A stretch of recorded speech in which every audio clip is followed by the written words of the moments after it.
Irmãos, hoje nós convidamos a professora Juliana para ministrar, ela é uma das nossas alunas, juntamente com seu esposo Maurício e a sua família. Eles estão já em processo de membresia à nossa igreja. Como eu sei que ela é pregadora, então eu a convidei para estar compartilhando a palavra conosco neste momento. Ela vai continuar o nosso tópico de Atos, hoje é o capítulo 24 ou 25? Capítulo 25. Então que Deus a abençoe em nome de Jesus. Bem-vinda ao púlpito da igreja. Amém. Obrigada, pastor. Eu cumprimento a igreja com a paz do Senhor, amém? Muito obrigada, pastor, por essa oportunidade. Toda vez que eu subo no altar, eu tenho a oportunidade de estar aprendendo cada vez mais, né? Porque eu tenho que estudar bem a palavra para poder pregar. Então, muito obrigada, pastor, pela confiança. E eu amo a palavra do Senhor. Então, eu estou muito feliz de estar aqui. É um privilégio poder compartilhar com vocês essa mensagem em Atos 25. Amém? Vamos orar, irmãos? Senhor Deus, obrigada, Senhor, por essa oportunidade. Oh, Pai, que privilégio estarmos aqui te cultuando, aprendendo do Senhor.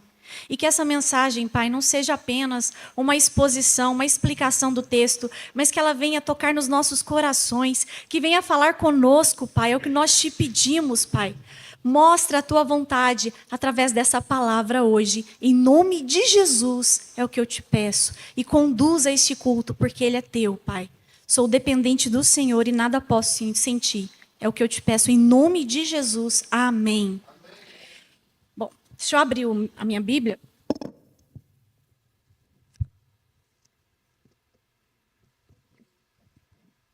Bom, eu já percebi que a igreja, ela costuma ler o texto todo e explicando, né? Então, geralmente eu uso só 3 versículos, mas como é expositivo, eu vou ler e vou parafraseando a Bíblia, então não precisa ficar em pé, pode ficar sentado. Então eu vou lendo versículo por versículo e explicando, e depois eu venho com a aplicação. Combinado?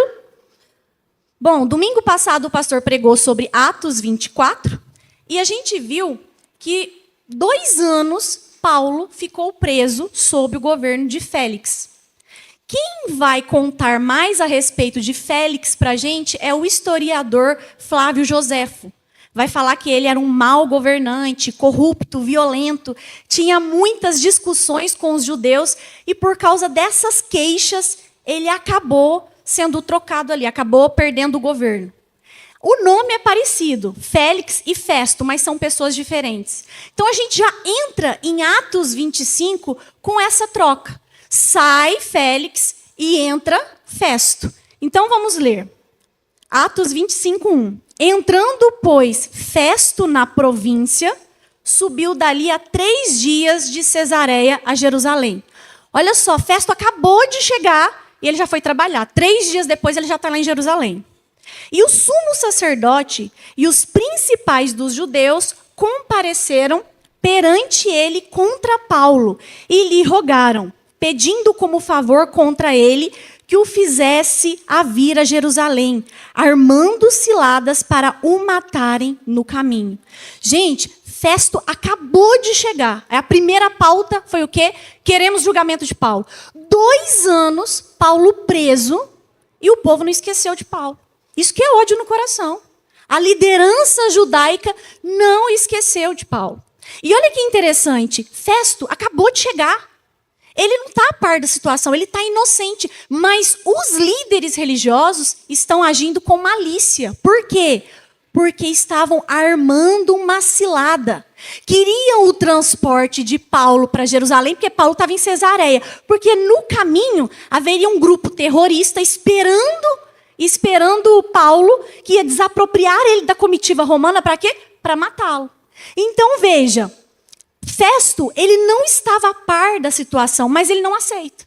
Ele não aceita porque ele era um homem romano e ele conhecia a justiça de Roma. E em Roma não é possível, não se deve, né? Não se pode condenar uma pessoa sem acareação, sem que o acusado tenha direito de defesa. Então, mesmo ele não estando a par da situação, o que ele fala? Vejam aqui. Mas Festo respondeu que Paulo estava guardado em Cesareia e que ele brevemente partiria para lá. Os que, pois, disse, dentre vós tem poder, desçam comigo e se neste varão houver algum crime, acusem-no. eu não vou trazer Paulo para Jerusalém. Se vocês quiserem, vão lá para Cesareia e acusem ele, como é de acordo com a lei romana. Então, olha que interessante. Chegando, não se demoraram, olha só, poucos dias depois, né, não se demoraram entre eles mais de 10 dias, desceu a Cesareia e no dia seguinte, assentando-se no tribunal, mandou que trouxessem Paulo.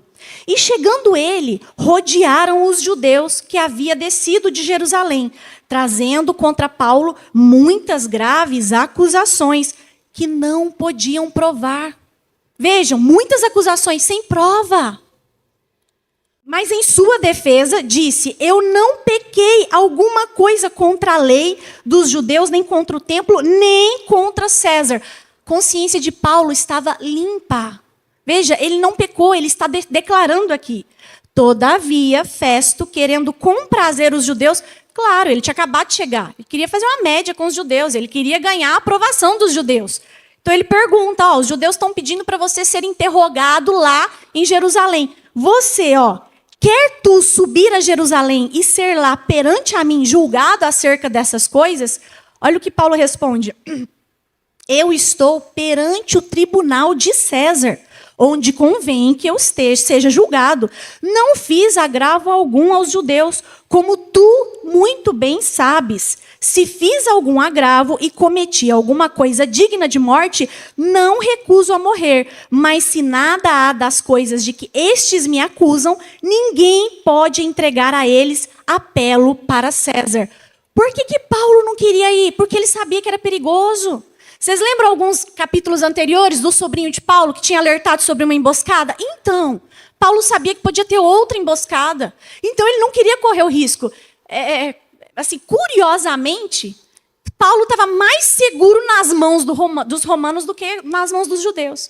Paulo estava mais seguro na prisão do que andando na rua por causa do ódio dos judeus. Então, o que Paulo fala? Não, você representa César, eu estou diante de César e me convém ser julgado em Roma. Não me leva para Jerusalém, não.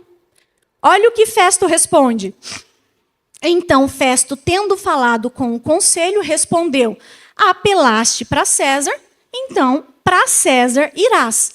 Passando alguns dias, o rei Agripa e Berenice vieram a Cesareia a saudar Festo. Por quê? Festo acabou de assumir o governo. Quem que é o rei Agripa? É o rei dos judeus, da família dos Herodes, aliado de Roma, só governava porque Roma deixava. Foi lá saudar Festo, que tinha acabado de assumir o governo. E como ali ficassem muitos dias, Festo contou ao rei os negócios de Paulo, dizendo, um certo varão foi deixado por Félix aqui preso. Olha só, como o rei Agripa foi ficando muito tempo, chegou o momento que Festo abriu o coração. Pediu a opinião do rei Agripa. Por quê? Festo estava perdidinho na história, sem entender a situação. Por que queriam matar Paulo se ele não era ladrão, não era criminoso, não era revolucionário, não era assassino? Qual acusação? Então, ele aqui, do versículo 14 até o 21, ele vai contando para o rei Agripa tudo o que aconteceu, porque ele está buscando o quê? Uma solução. Eu vou enviar ele para César, porque ele quer ir para César. Mas sobre qual acusação? O que eu digo?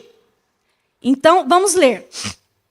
E a respeito de quem os principais dos sacerdotes e os anciãos dos judeus, estando eu em Jerusalém, compareceram perante mim, pedindo sentença contra eles.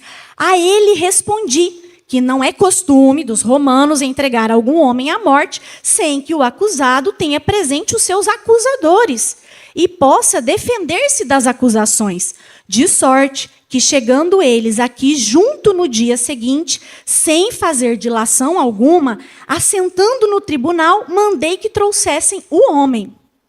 Acerca deles, estando presentes os acusadores, nenhuma coisa apontaram daqueles que eu suspeitava. Olha aqui, a autoridade romana, Festo, falou, o governador falando, não há nada disso, nada do que eu pensei, não é nada disso, ele não é criminoso, não é ladrão. Olha só, Festo achava que era só uma questão de briga religiosa entre os judeus. Ele não entendeu a diferença de cristianismo e judaísmo. Olha o que ele responde no versículo 19. Tinha, porém, contra eles algumas questões acerca de sua superstição e de um tal Jesus defunto, que Paulo afirmava viver. Então, Félix, ele começa a falar assim, como é que eu vou acusar um homem, levar para César, porque ele tem uma convicção religiosa particular? Como é que eu vou levar um homem a César acusado de quê? Viu que Festo não viu a acusação em Paulo? E ele fica perplexo com essa inquisição toda. Por causa disso, os judeus querem ele morto. Vejam. E estando eu perplexo acerca da inquirição desta causa, perguntei se ele queria ir a Jerusalém lá ser julgado acerca destas coisas. Mas apelando Paulo para que fosse reservado ao conhecimento de Augusto, mandei que o guardassem até que o envie a César. Se ele não tivesse nem apelado para César, eu teria soltado ele, porque eu não vi nada contra ele. Mas como ele pediu para ir para César, então me ajuda, rei Agripa, o que eu escrevo? Eu vou mandar ele, mas sobre qual acusação? Aí o rei Agripa disse, olha, bem quisera eu ouvir também esse homem. Ele falou, então amanhã você ouvirá. Gente, no dia seguinte, vindo Agripa e Berenice, com muito aparato, entraram no auditório, com os tribunos e varões principais da cidade, sendo trazido Paulo a mando de Festo. Aqui, gente, é incrível, porque de todos os relatos onde Paulo, compareceu diante das autoridades, este é um dos momentos onde mais se reúne gente importante. Olha o rei com toda a pompa de rei. Olha aqui, os tribunos, os oficiais da alta patente, os comandantes de Roma. Veja, varões principais da cidade, toda a elite política e social em peso para ouvir um prisioneiro. Mas Jesus já tinha avisado sobre isso, né? O que Jesus fala? Ele, por minha causa, sereis levado à presença de governadores e reis para lhes servir de testemunho. Então estava se cumprindo na vida de Paulo. Veja, e aí o capítulo ele vai terminar com a autoridade romana falando que não encontraram crime nenhum em Paulo. E Festo disse, rei Agripa e todos os varões que estáis presentes conosco aqui, vedes um homem de que toda a multidão dos judeus me tem falado, tanto em Jerusalém como aqui, clamando que não convém que vivam, vão matar Paulo. Mas eu, veja, Festo falando, nenhuma coisa digna de morte. E apelando ele mesmo também para Augusto, tenho determinado a enviar-lhe.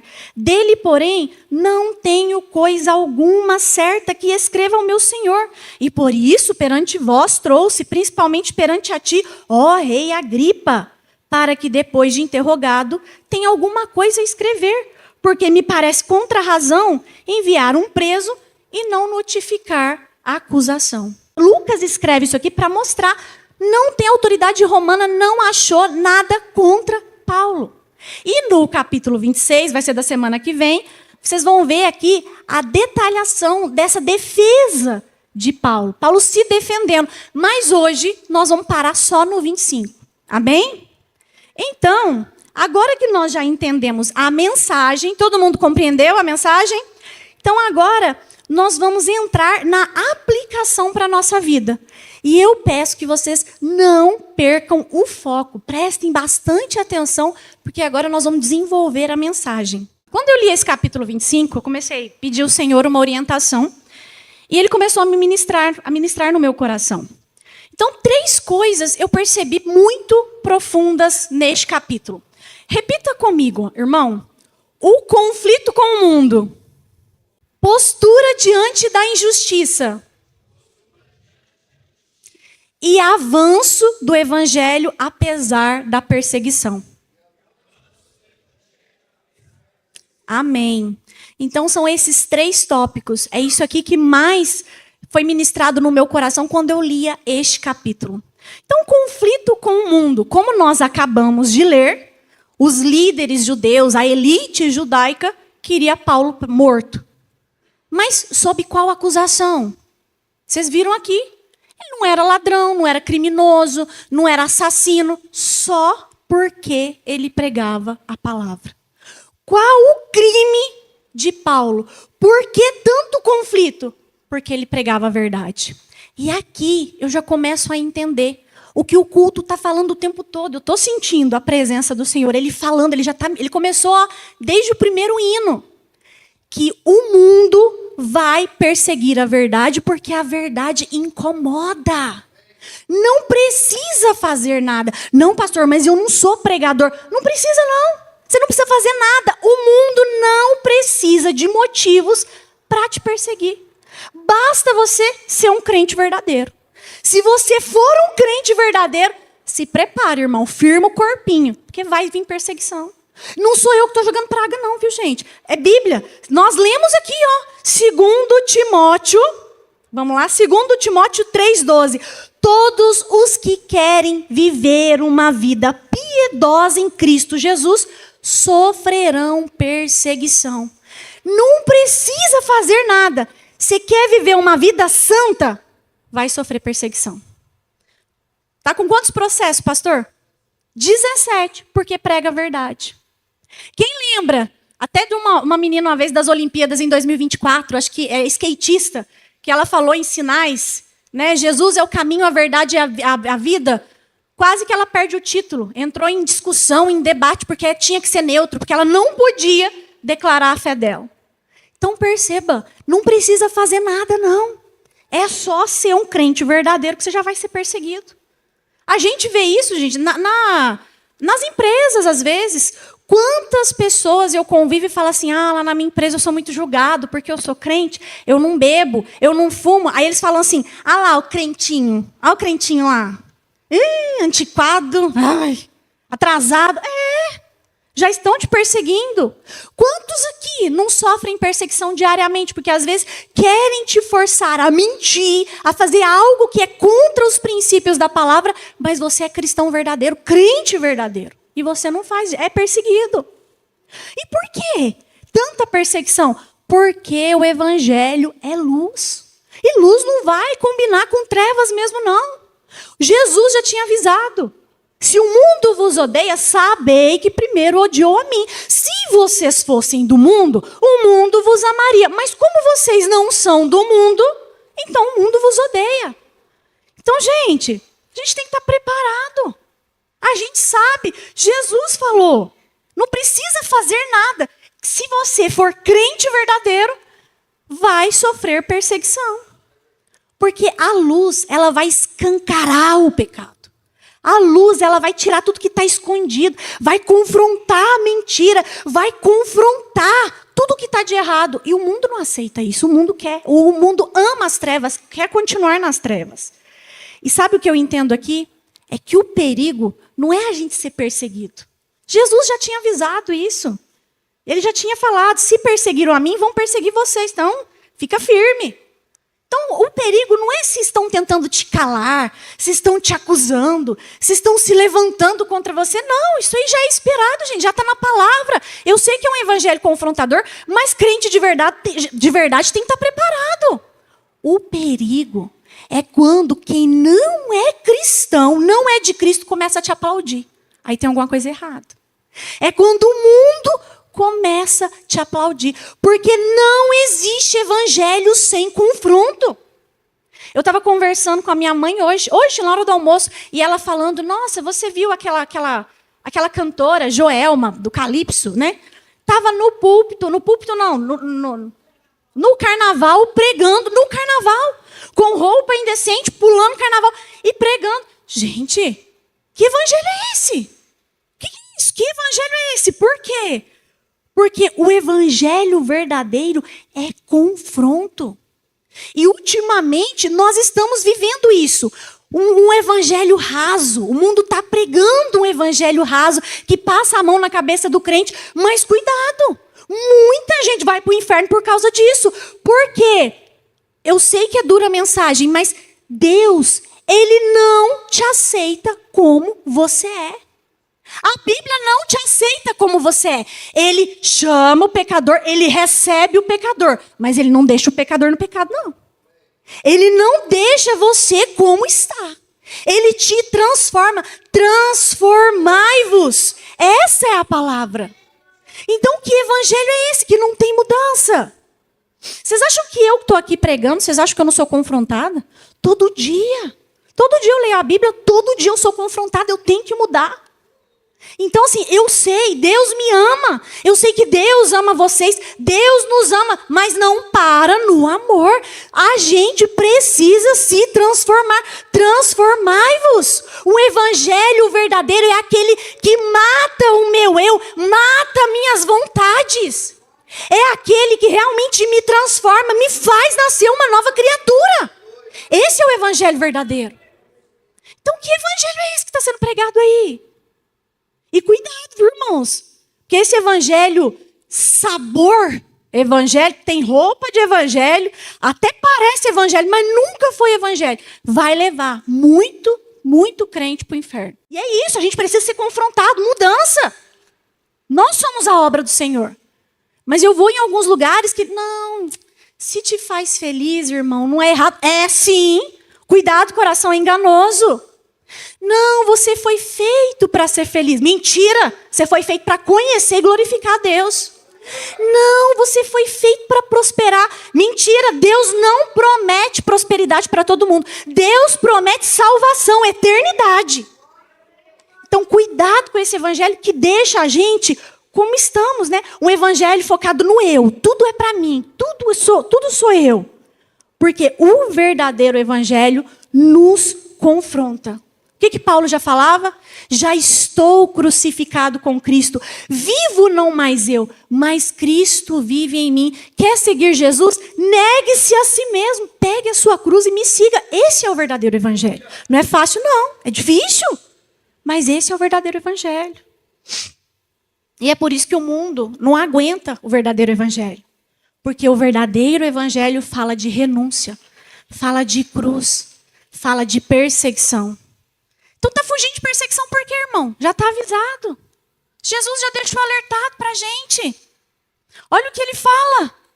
No Sermão da Montanha, bem-aventurados, felizes os que são perseguidos por causa da justiça de Deus. Por quê? Sob qual acusação? Que perseguição? Só pelo fato de você já ser de Deus. Você já vai ser perseguido. Então, firma o corpinho. Porque o que mais a Bíblia nos dá é exemplo de pessoas que foram perseguidas. Paulo mesmo. Olha só o que ele estava sofrendo. 2 anos preso injustamente por pregar a verdade. Pega Daniel, também perseguido. Por quê? Porque não queria se dobrar diante de um Deus pagão. Pega Elias, perseguido porque não fez a vontade de Jezabel, uma mulher má que queria corromper ele. Pega João Batista, perseguido. Por quê? Porque denunciou o pecado de Herodes, que Herodes foi lá e pegou a irmã, né? Ficou com a esposa do próprio irmão, exato, com a cunhada. Então, esse é o verdadeiro evangelho. E Jesus nunca prometeu que a gente não teria perseguição, que a gente não teria aflição. Pelo contrário, no mundo tereis aflição, mas tem de bom ânimo. Eu venci o mundo. Então, sim, Deus ele tem conforto para nós. O Espírito Santo é consolo. Mas em nenhum lugar a Bíblia prometeu que uma vida sem sofrimentos. Pelo contrário, se nós temos aflições, nós podemos vencer, porque Ele venceu primeiro. Então a nossa esperança não está nessa terra, não está nesse mundo. A nossa esperança está em Cristo. Então, quem quiser viver um evangelho verdadeiro, porque tem muita gente vivendo um falso evangelho que nem perseguição tem mais, porque, né? Tanto faz. Agora, quem quiser viver o verdadeiro evangelho, inevitavelmente vai sofrer perseguição. Mas não fica olhando para a tribulação momentânea. Por quê? Porque a tribulação de agora não se compara com a glória que há de vir, com o nosso encontro com Jesus nas nuvens. É isso que é a nossa esperança. Nós teremos uma eternidade com Deus. Então não fica preocupado com perseguição, com medo de perseguição. Firma o corpinho e vai, firme que você vai vencer. Jesus venceu e a gente sabe o caminho.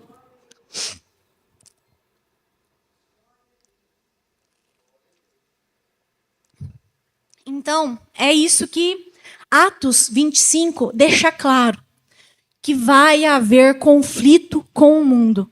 E isso não deve ser uma surpresa para nós. Se nós estamos no verdadeiro evangelho, é isso aí, já é esperado. Agora, tá bom, Ju, você falou que nós seremos perseguidos.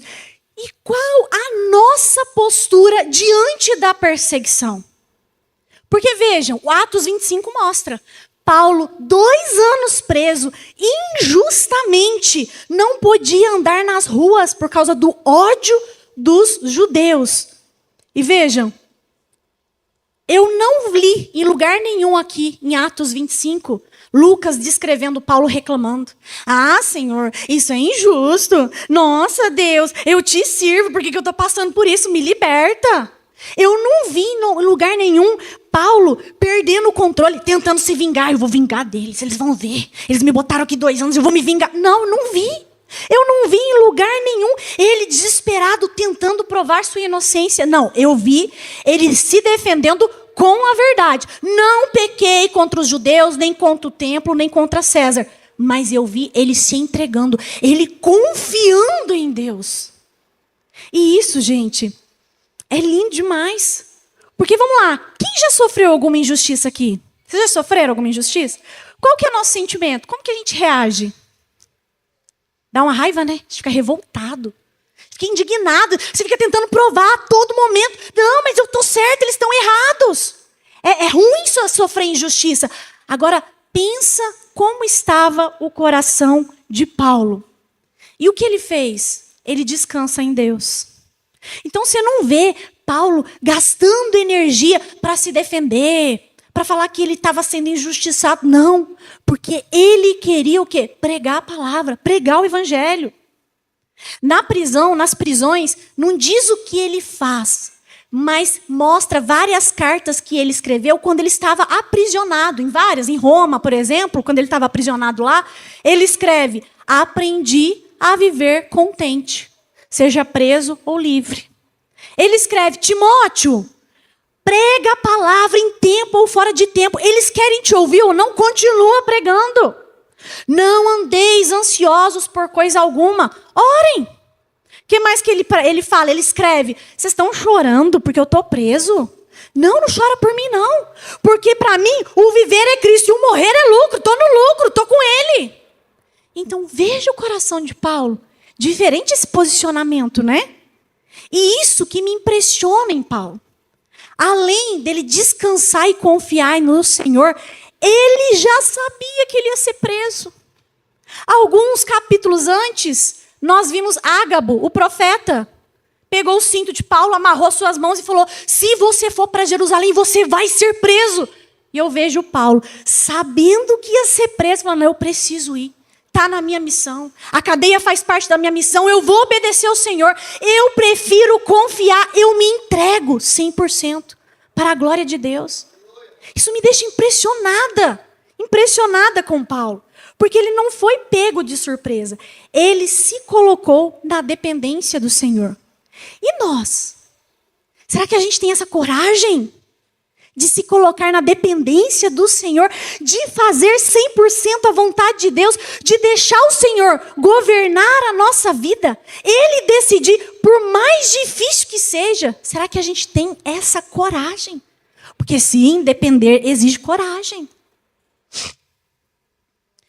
Então, para ser bem sincera, eu vejo, assim, isso é uma coisa minha, eu acredito está faltando dependência nossa. Eu acredito que a gente só não alcança mais frutos, mais resultado, porque a gente não está ouvindo o Senhor e fazendo a vontade dEle. Porque o capítulo 25, ele termina mostrando o que acontece com uma pessoa que se coloca nas mãos do Senhor, na vontade do Senhor. Então percebam, Deus, Ele está conduzindo toda a situação. Mesmo parecendo, humanamente parece que Paulo fracassou, que ele está derrotado, ele está preso. E Deus estava por trás na história, olha só, mudando a história dele, fazendo ele o quê? Alcançar barreiras.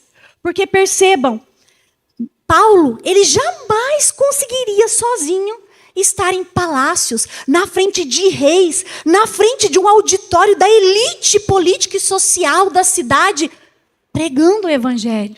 Mas porque ele se coloca na dependência de Deus, Deus abre as portas, umas portas que ele sozinho jamais abriria.